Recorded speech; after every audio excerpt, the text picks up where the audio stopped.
On me propose de toucher à des forces occultes. Troisième partie, c'est parti. Elle parlait encore quand ma fiancée est revenue dans le car. Donc tout de suite, elle s'est tue. Moi aussi, je suis resté là pensif, je n'ai rien dit. Imaginez-vous de Bouaké jusqu'à Abidjan.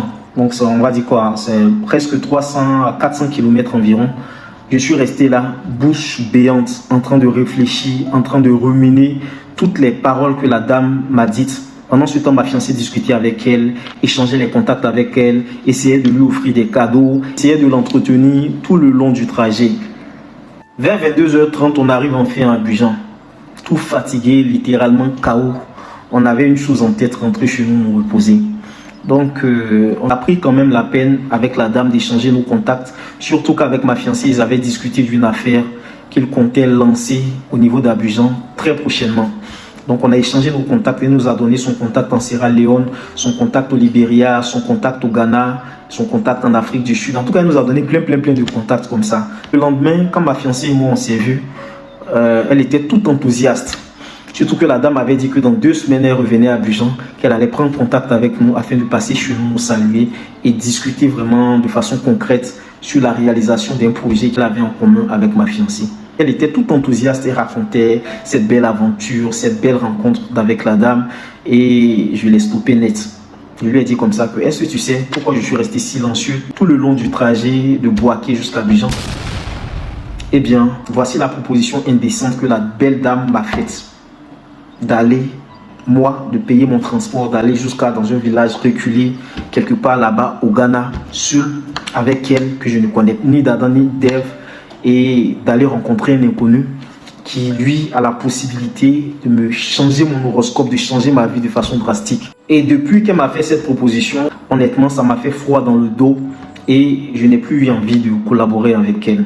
Parce que je ne vois pas ça d'un bon oeil. C'est comme ça que je me suis exprimé par rapport à ma fiancée. Moi, je voulais couper toute relation avec la dame.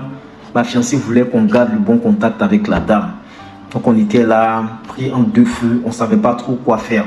C'est dans ce tambroglio-là que j'ai pris une décision inspirée par Dieu, les amis. Je lui ai dit, bon, voilà ce qu'on va faire. Nous n'avons aucun moyen humain de savoir les intentions réelles de cette dame vis-à-vis de nous. La seule chose que nous avons, c'est que nous sommes des croyants et nous croyons en Dieu. Donc, ce qu'on va faire, on va déchirer tous les contacts de la dame. De toutes les façons, elle a les nôtres. Donc, nous, on ne va pas rentrer en contact avec elle. On va prier Dieu. De sorte à ce que, si cette dame nous est destinée selon son plan divin, que véritablement, d'une manière ou d'une autre, qu'elle reprenne contact avec nous et que ce soit elle, au fait, qui reprenne contact avec nous, pas le contraire. Mais si cette personne était venue afin de nous écarter, afin de nous faire passer à côté de notre destinée, que le Dieu que nous prions se lève pour nous et que d'une manière ou d'une autre, nos contacts soient perdus de la même manière que ici à Abidjan, nous déchirons, nous séparons de ces contacts. Et c'est cette prière-là qu'on a faite et on a observé, vu qu'elle revenait sur Abidjan dans 2 semaines, on a observé pour voir quelle serait la tournure des choses. Vous savez quoi, les amis? De 2013 jusqu'en 2024, jamais, plus jamais, je dis bien plus jamais, on a entendu parler de cette dame. On n'a jamais reçu un coup de fil venant de cette dame.